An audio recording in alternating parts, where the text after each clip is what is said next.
to the Tech Tools for Teachers podcast, where each week we talk about a free piece or two of technology that you can use in your classroom.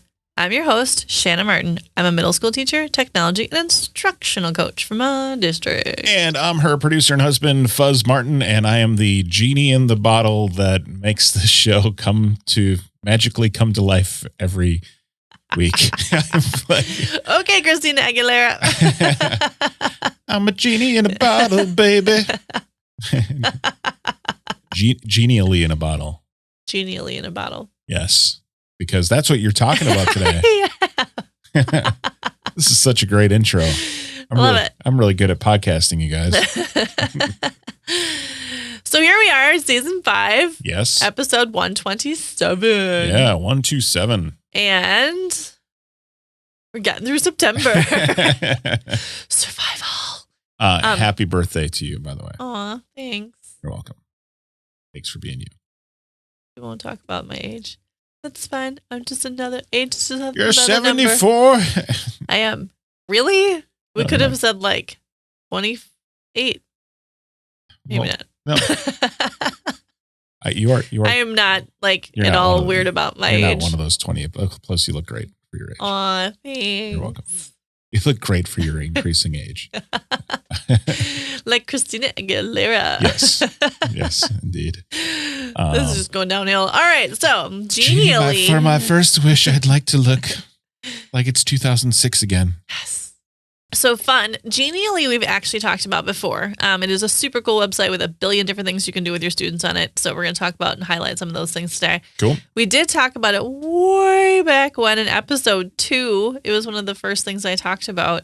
And then also in the grand old episode of number 50, where it was like 50 things that could help education. And I just rattled off 50 awesome things. Yep. That was a lot in that episode. If you ever want a lot of information in a short amount of time, listen to the episode 50 with 50 things. But anyway, so we're at 127 and we're talking about Genially again, which has a bunch of new upgrades since last time we spoke of it. Okay. And I should preface all of this by saying I am now a Genially ambassador. And so I got my little certification with my little 16 hours of training time. And anybody can do that. So if you really love Genially as a tool, you can jump right into Genially and sign up and it's all free PD. And they go through all the different ways you can use in your classroom. So anyway, Genially, so many cool new things, so many upgrades, so many connections to Google and Google Drive now, which is super helpful. And one of those things I highlighted back in the first episode was language and translations. And Genially is an awesome site that does that for you while you're working. So let's get started on talking about Genially and all of the cool things that it has to offer. Sweet. So Genially, the website, Genially Is magic. And what's interesting... Start by opening the bottle. No. The lamp. No. But the website itself, I have to get to a real version of it because I am always automatically signed into it. So Genially has a weird, like a period in the middle of the website, so you know. So it's GENIAL.LY.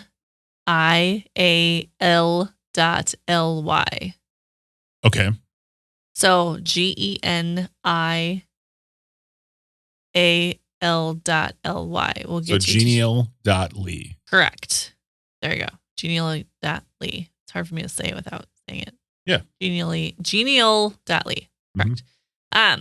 Log in, single sign on. It'll sign on with your Google account, which is great. And then it sends you right to the little dashboard. So once you start creating, it keeps all your little things in your little dashboard, which is wonderful.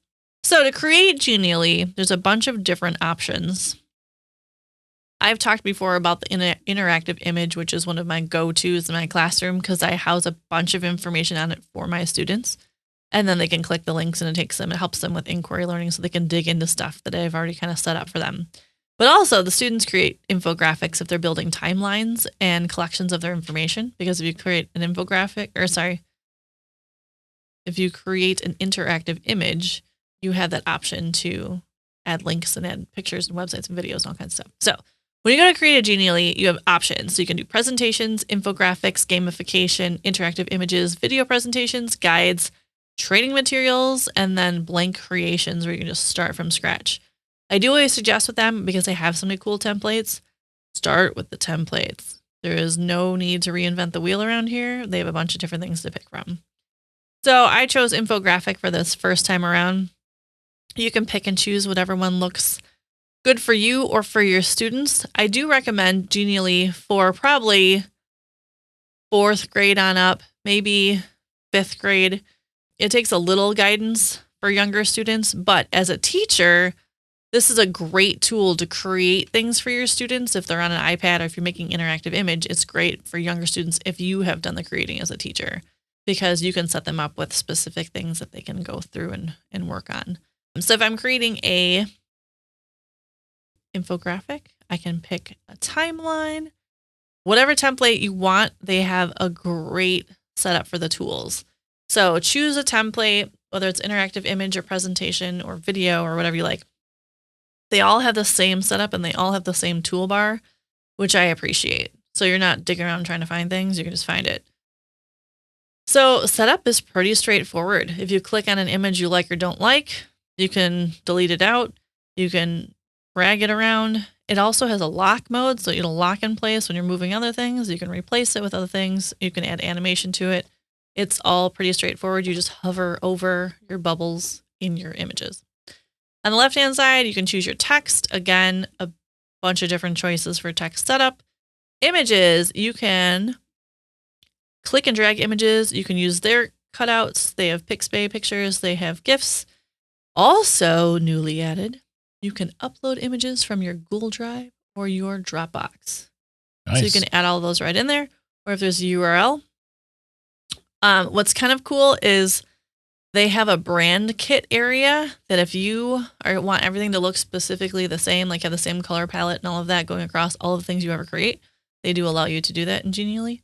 It's got a bit of a Canva feel to it. It does. Yeah. Resources, they have icons, shapes, all that kind of stuff, graphs.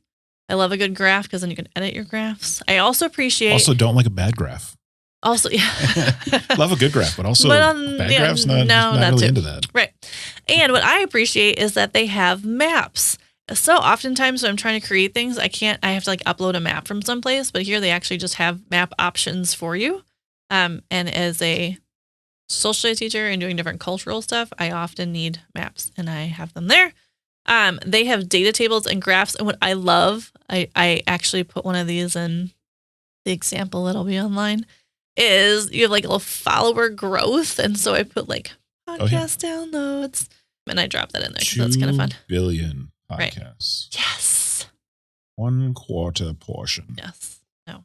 Yeah. So they have little interactive graphs that pop up and you just add your own information into those. And then you can insert audio. So you can click and record audio and drop that in to your, again, any of the things that you are creating with them. And you can add video into there. So there's just so many different choices. Backgrounds, again, they have cool backgrounds. You can upload your own stuff and work from there. So there's so many different cool options. Now, you can, in some parts of Genially, click on collaborators, and you can have, by email, other people collaborating on a project with you, which is awesome. Nice. You also, depending on what you're working on, can share out or download the things that you are working on, which is awesome. And you can switch things from public to private as you choose to. And you can choose like your final product, what you want that to look like, basic shapes. I've just clicked on a bunch of things at this point, so it's kind of a hot mess, but that's fine. Now, if you go back to your account and depending on where you are, Genially also has the option that when you're working in your final one and you add collaborators, depending on what you choose to work on, you can also share some of them, like interactive images. You can drop directly into your Google Classroom. So they're working on this. It's like a new, cool, fun tool. So if you are in, let's say you're in your like homepage or dashboard with all of your stuff and you're hovering over your different projects, if the project has the little share button, you have links, insert, send email, social networks. If you click others, you have the spot where you can send it directly to your Google Classroom or directly to Microsoft Teams, which is cool. That's a new feature that they have. So that's pretty fun that you can do that. And again, there you have your little brand kit that you can create that straight from your dashboard too. So you have your little color collection, your font collection, and that way everything you make matches. I know we have lots of matchers, and they like to match the fonts that match their bullet boards, that match their letters that go home to parents. Mm-hmm. Speaking of letters that go home to parents, Genially is an awesome way for you to send like a newsletter home to families. They're quick, they're cute, and they look nice, and they're easily able to share and link, and different things you're able to present with. So there's just a lot of different options. So Genially, all kinds of ways for you to create as a teacher, but also for your students to create and share information. If they're sharing out information in projects as groups, they even have like mind maps where you can lay out what your thinking is and do reflections.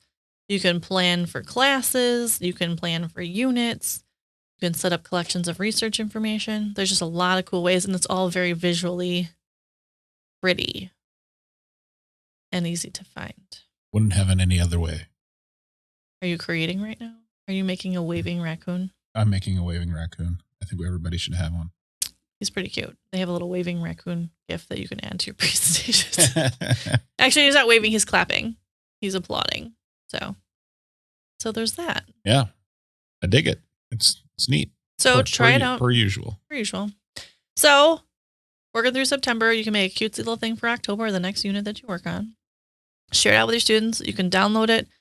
And keep in mind, there's like designer stuff. You can tour, like it's just, there's a lot of things there. So the best thing I suggest to do is log in and start creating and playing around with it, because that way you'll find all the things that you need to find. Yeah. Thanks, Genially. There you have it. We'll put it back in the bottle now. All right. Ta-da. Way to be an ambassador. Episode 127 in the books. Thanks for tuning in. This isn't a book. It's an audiobook. Huh? Okay. Thanks for tuning in. This has been the Tech Tools for Teachers podcast. If you ever have any questions, you can find me on Twitter at SmartNWI. And if you want to get more information on the links to the technology discussed in this episode, visit smartnwi.com. Also, if you have an idea for a tool, go ahead and email me at techtoolsforteacherspodcast@gmail.com as well. Yes. If you'd like to support the show, hopefully please consider... you don't get carpal tunnel typing in that long email. Oh, it'll be fine. If you'd like to support the show, please consider buying me a coffee or two. You can visit buymeacoffee.com/smartnwi or visit smartnwi.com and click on the purple coffee cup. Your donations will keep the show going. New episodes each week. Thanks for listening. Go educate and innovate. The ideas and opinions expressed on this podcast and the Smart NWI website are those of the author, Shanna Martin, and not of her employer. Prior to using any of the technologies discussed on this podcast, please consult with your employer regulations. This podcast offers no guarantee that these tools will work for you as described, but we hope they do. And we'll talk to you next time right here on the Tech Tools for Teachers podcast.